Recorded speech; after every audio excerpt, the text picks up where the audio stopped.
Nobel esports का किस्सा पिछले कुछ हफ्तों से काफी ड्रामेटिक हो गया है।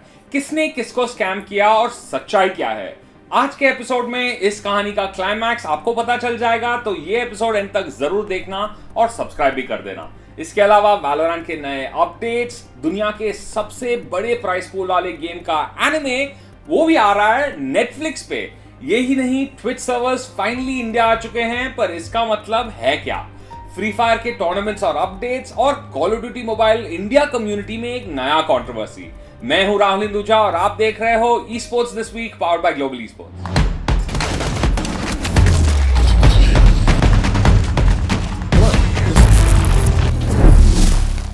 पिछले 3 साल में इंडियन ई स्पोर्ट्स ने बहुत सारी चीजें अचीव किए, बहुत सारे इम्पॉसिबल चीजों को भी पॉसिबल करवा के दिखाया। इंटरनेशनल इवेंट्स में सॉलिड रिजल्ट्स निकाले, ई स्पोर्ट्स अवार्ड्स भी जीते, गेम्स भी बैन हुई और काफी कंट्रोवर्सीज भी हुई। उनमें से एक है टीम फोर्स वन का incident call of duty mobile India cup pro में। ये शुरू हुआ जब गॉडलाइक ई स्पोर्ट्स ने फोर्स वन के against CODM India cup pro के क्वार्टर फाइनल्स में खेलने से मना कर दिया। उनका कहना यह था कि फोर्स वन प्लेयर्स को सब्स्टिट्यूट करके टूर्नामेंट्स के रूल्स तोड़ रहे थे। उनके 2 प्लेयर्स इग्नाइट और एल्फ को सब्स्टिट्यूट किया जा रहा था क्योंकि उनके घर पे कोई मेडिकल इमरजेंसी थी। अब सब्स्टिट्यूट प्लेयर का नाम डेथ था, जो रेकनिंग ई स्पोर्ट्स के प्लेयर है और फोर्स वन के लिए स्टैंड इन कर रहे हैं। फोर्स वन का ये कहना है कि जब वो लोग ऑलरेडी 2-0 लीड कर रहे थे मैच में, गॉडलाइक ने एक ब्रेक बुलाया और मैनेजमेंट से कंप्लेन किया डेथ के सब्स्टिट्यूशन के रिगार्डिंग। सिचुएशन को फिर से रिव्यू करना पड़ा और मैनेजमेंट ने अपना डिसीजन फिर से कॉन्ट्राडिक्ट किया और डेथ को खेलने से मना कर दिया। उनका यह कहना है कि मैनेजमेंट ने पहले से डेथ को अलाउ कर रखा था, जबकि फोर्स वन ने सारे पेपरवर्क सबमिट कर दिए थे मेडिकल इमरजेंसी के बारे में। फोर्स वन ने कहा कि उन्हें मैच को 0-0 से रीस्टार्ट करवाया गया था, लेकिन इस डिसीजन से वो खुश नहीं थे और खेलने के लिए तैयार नहीं थे, जिसकी वजह से उन्हें मैच से डिस्क्वालीफाई कर दिया गया था। इसके बाद फोर्स वन को 40 क्लब ई स्पोर्ट्स के अगेंस्ट खेलने का मौका दिया गया, जो वो जीते और 5th प्लेस सिक्योर किए टूर्नामेंट में। फोर्स वन ने इसके ऊपर इंस्टाग्राम पे एक स्टेटमेंट भी रिलीज किया, लेकिन अभी तक लोको मैनेजमेंट से कोई भी रिप्लाई नहीं आया इसके बारे में। अब इस बात को लेके सारी CODM कम्युनिटी बातचीत में लग गई कि कौन सही है और कौन गलत। बट मेरे ख्याल से सबसे इंपॉर्टेंट चीज ये है कि आगे से ऐसे सिचुएशंस कैसे अवॉइड हो सकते हैं। आपको क्या लगता है, कौन सही है इस मामले में? वैल्व ने नेटफ्लिक्स के साथ कोलैबोरेट करके एक एनिमे सीरीज अनाउंस किया है जिसका नाम है ड्रैगन्स ब्लड। अब इसके ट्रेलर ने तो धमाका मचा दिया क्योंकि किसी ने इसे एक्सपेक्ट नहीं किया था। मेन ट्रेलर 1 मार्च को रिवील होगा और ये anime series exclusively Dota universe पे बेस्ड होगा और इसमें 8 एपिसोड होंगे जिसका प्रोटैगनिस्ट ड्रैगन नाइट होगा। इस एनिमे के ट्रेलर में मिराना और इन्वोकर का भी झलक देखने को मिलता है और इसका ग्लोबल रिलीज 25 मार्च 2021 को है। शो का प्रोड्यूसर एशली मिलर है, जो एक अमेरिकन स्क्रीन राइटर है जिसने टर्मिनेटर, द सारा कॉनर क्रॉनिकल्स, फ्रिंज और फिल्म्स जैसे कि थॉर और एक्समैन फर्स्ट क्लास पे काम किया है। काफी सालों से लोग वैल्व को क्रिटिसाइज करते आ रहे हैं कि वो अपने गेम्स ठीक से मार्केट नहीं करते, बट ये एनिमे सीरीज एक मुंह तोड़ जवाब है और होपफुली ऐसे ही नए चीजें देखने को मिले ई स्पोर्ट्स की दुनिया से रिलेटेड, सिर्फ डोटा 2 के लिए ही नहीं। बट इमेजिन कीजिए CSGO की दुनिया के अराउंड एक एनिमे बन जाए तो कैसे रहेगा? क्या गेम को रिवाइव करने के लिए एक एनिमे बस है या फिर और कोई ताकत लगेगी? बताइए मुझे कमेंट्स में। पिछले हफ्ते ट्विच ने इंडिया में सर्वर्स ऐड करना शुरू कर दिया और ये सर्वर्स शुरू होते हैं मुंबई और चेन्नई के साथ। अब सर्वर्स के लिस्टिंग्स तो आ गए, बट सर्वर्स अभी तक ऑफलाइन है और कोई इंडिकेशन नहीं मिला है कि ऑनलाइन कब जाएंगे। अभी तक कोई ऑफिशियल अनाउंसमेंट तो नहीं आई है, बट होपफुली आने वाले दिनों में पता लग जाएगा ट्विच का प्लान है क्या।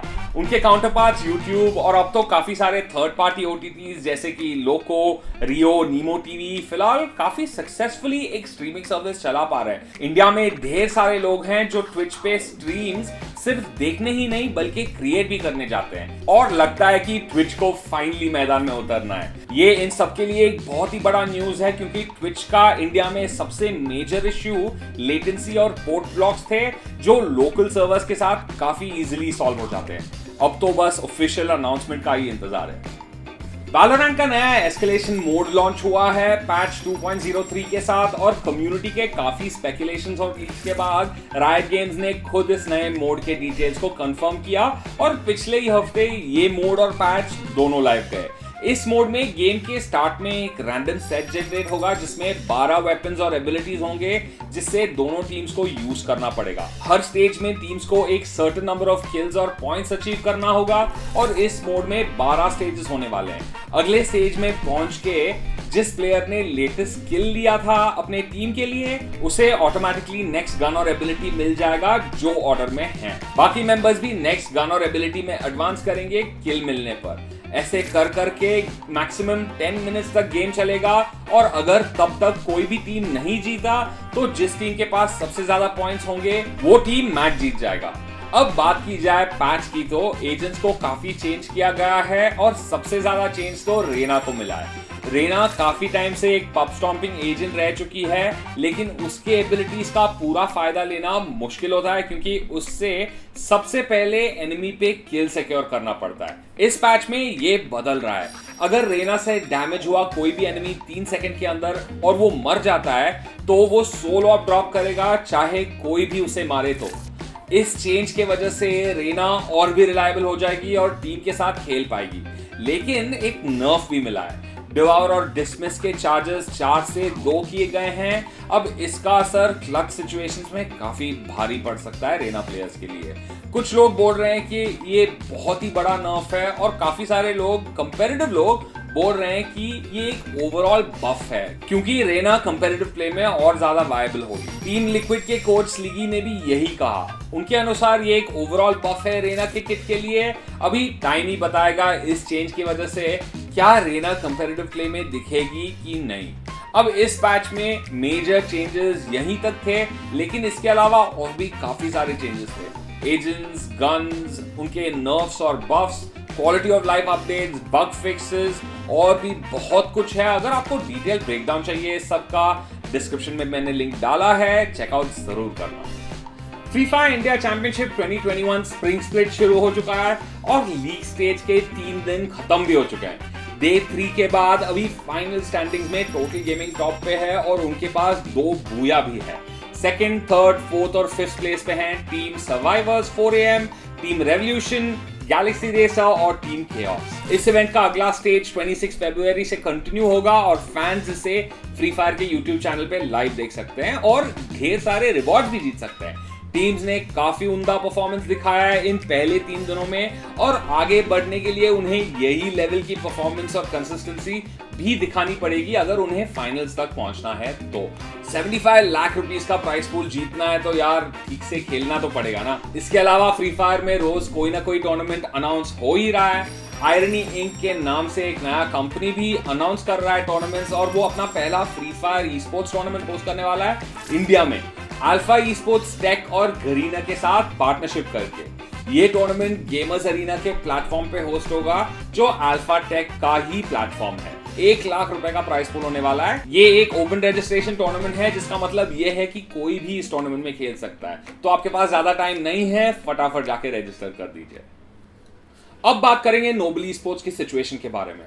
इस कहानी में बहुत ट्विस्ट थे, और अगर आपको इस स्टोरी के बारे में कुछ नहीं पता, कॉन्टेक्स्ट के लिए हमारे शो का पिछला एपिसोड जरूर देखना और आपको सब समझ आ जाएगा। सितंबर में अंशुमन को नोबल ई स्पोर्ट्स का इंडिया हेड बनाया गया था, और वो ऑपरेशंस हैंडल करने लगा। नोबल ई स्पोर्ट्स ने ढेर सारे रोस्टर्स साइन तो कर लिए। पबजी मोबाइल के लिए उन्होंने साइन किया टीम मेगास्टार्स के पुराने रोस्टर, और साथ में एस पावर, जो एक 12 साल का प्लेयर है। फ्री फायर रोस्टर में उन्होंने बीपी सिंह, नॉनस्टॉप, वॉर, निकू और मेहुल को साइन किया। वैलोरेंट का भी एक टॉप टियर टीम साइन हुआ, जिसमें x entity player Sai, x global e sports players टीटो और रेक्स, और हीका, समी और हर्ष जैसे स्टार प्लेयर्स थे। एक वाइल्ड रिफ्ट का भी रोस्टर साइन हुआ था, जिसमें डिवाइन, क्राउली और स्विफ्टी जैसे जाने माने डोटा प्लेयर्स भी थे। ऑलमोस्ट 20 प्लेयर्स को साइन कर दिया गया, बट गेस व्हाट, प्लेयर्स के कॉन्ट्रैक्ट्स पे नोबल ई स्पोर्ट्स इंडिया या नोबल ई स्पोर्ट्स एलएलसी से नाम से नहीं, बल्कि सारे कॉन्ट्रैक्ट्स किल्सी इन्वेस्टमेंट्स एलएलसी के नाम से थे, जो फ्लोरिडा यानी कि अमेरिका में रजिस्टर्ड है। इतना ही नहीं, ये कंपनी तो अमेज़न पे पर्सनल स्टोर सेटअप करने का काम करता है। अब इसका नोबली स्पोर्ट्स या इन प्लेयर्स के साथ क्या नाता है, इसके बारे में अभी तक कोई भी जानकारी नहीं है, और जो भी लोग इन्वॉल्व हैं उन्हें भी इसके बारे में ज्यादा इंफॉर्मेशन नहीं है। और फिर टाइम आया एक बूट कैंप सेटअप करने का। बहुत ढूंढने के बाद फाइनली अंशुमन ने एस पावर गेमिंग के फादर मिस्टर राजवीर को रीच आउट किया। वो एक रियल एस्टेट एजेंट और एंटरप्रेन्योर हैं, और उनसे हेल्प मांगी ताकि बूट कैंप सेटअप किया जाए। खारघर में एक 5 BHK का बंगलो फाइनल कर दिया, और इसका डिपॉजिट भी पे करवाया गया नोबली स्पोर्ट्स के HQ से। पर इधर कहानी में आया एक और ट्विस्ट। ये बंगलो नोबली स्पोर्ट्स इंडिया या HQ या फिर किन्सी इन्वेस्टमेंट्स LLC के नाम से नहीं साइन हुआ। ये साइन हुआ अंशुमन के नाम से, जो एक लोकल रेजिडेंट है। 3 साल का कॉन्ट्रैक्ट साइन किया गया और 1 साल का लॉक इन था। मतलब कुछ भी हो जाए, उनको 1 साल का रेंट कम से कम देना पड़ेगा। इधर तक तो सब ठीक था, बट असली कहानी तो यहां से शुरू होती है। बूट कैंप सेटअप करने के लिए बहुत टाइम लगा और काफी काम भी था। मिस्टर राजवीर का कहना है कि अंशुमन मुंबई सारा काम होने के बाद आया, और इस दौरान पूरा सेटअप उन्होंने खुद ही कर दिया। यहां तक के बूट कैंप के सारे सामान यानी कि बर्तन, फर्नीचर, लैंडलॉर्ड के साथ जो भी रेनोवेशन या पेपरवर्क का काम जो भी पेंडिंग था, मिस्टर राजवीर ने भागदौड़ी करके निपटा लिया। इसके अलावा बूट कैंप के लिए जो भी अप्लायंसेस खरीदने थे, उस सब के लिए उन्होंने खुद क्रोमा के साथ नेगोशिएट करके सॉलिड डिस्काउंट्स के साथ डील क्लोज की। अब पिछले एपिसोड में हमने देखा कि कहानी कुछ अलग थी। अंशुमन ने कहा कि क्रोमा के अप्लायंसेस सारे स्पॉन्सर थे, और अब वो मजबूरी में ये अप्लायंसेस बेच रहे थे प्लेयर्स के सैलरीज क्लियर करने के लिए। पता चला अंशुमन ने ये बात छुपाई कि क्रोमा का सामान स्पॉन्सर्ड नहीं था। सुनने में आया है कि अंशुमन के दोस्त शानुगन ने उसके अगेंस्ट नोबली स्पोर्ट्स के ओनर काइल मैकडूगल को बहुत भड़काया, क्योंकि उसको खुद ही एक जॉब चाहिए था। और इस सब के वजह से फाइनली जनवरी में काइल का इस पूरे प्रोजेक्ट से भरोसा हट गया, और उसने नोबली स्पोर्ट्स के प्लेयर्स से बात करना और पैसे भेजना बंद कर दिया। इसके अलावा हमने फ्री फायर के popular caster gaming with AB से भी बात किया नोबली स्पोर्ट्स के इंस्टाग्राम अकाउंट के बारे में। उन्होंने कहा कि नोबली स्पोर्ट्स ने उन्हें अक्टूबर में रीच आउट किया था, और उन्हें नोबली स्पोर्ट्स के अकाउंट पे कंटेंट पोस्ट करने का जॉब दिया था। गेमिंग विद AB ने खुद अपने पैसों के साथ एक ग्राफिक डिजाइनर हायर किया और कंटेंट पोस्ट करना शुरू किया। ये बहुत देर तक नहीं चला, और गेमिंग विद AB ने थोड़ी ही देर बाद उनके इंस्टाग्राम अकाउंट को चलाना बंद कर दिया। उन्होंने कहा कि उनके पास एक्सेस जरूर था, बट जब नोबली स्पोर्ट्स के ओनर ने पेज का इंस्टाग्राम एक्सेस लूज कर दिया, तब गेमिंग विद AB ने उन्हें हेल्प किया और उनका अकाउंट रिकवर करने में उनकी मदद भी की। अपेरेंटली एक्सेस नोबली स्पोर्ट्स के प्रीवियस ओनर तक पहुंच गई थी।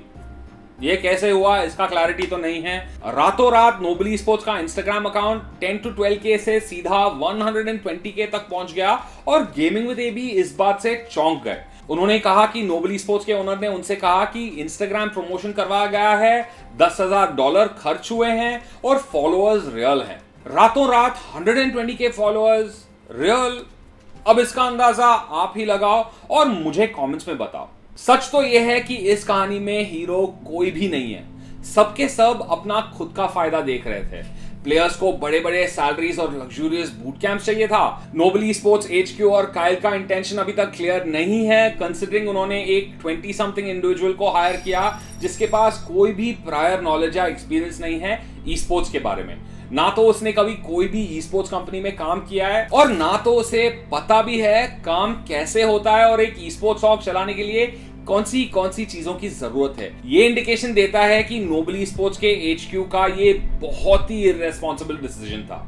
और इस सारे स्टोरी से पता चलता है कि इंडिया में कोई भी ई स्पोर्ट्स ऑर्गेनाइजेशन शुरू जरूर कर सकता है, लेकिन अगर आपको पता ही नहीं है करना क्या है, तो नोबली स्पोर्ट्स जैसे ही अंजाम होगा। इस कहानी को देख के ऐसे लगता नहीं है कि दाल में कुछ काला है, अभी तो ऐसे ही लगता है कि पूरी दाल ही काली है। होपफुली आगे से लोग ऐसी हरकतें करना बंद करें, क्योंकि नुकसान सिर्फ उनका ही नहीं बल्कि सारे इंडियन ई स्पोर्ट्स कम्युनिटी का होता है। और इस इंसिडेंट की वजह से ना इंडियन ई स्पोर्ट्स को याद करो तो पहले पहले फॉरसेकन और नोबल ई स्पोर्ट्स जैसी कहानियां याद आती है। सबको सावधान रहना पड़ेगा और समझना पड़ेगा कि ई स्पोर्ट्स नया है तो इसका ये मतलब नहीं है कि लोग एक दूसरे का फायदा उठाए। एंड में कम्युनिटी तो हमारी है ना, हम यहाँ 2 पल के मेहमान तो नहीं है।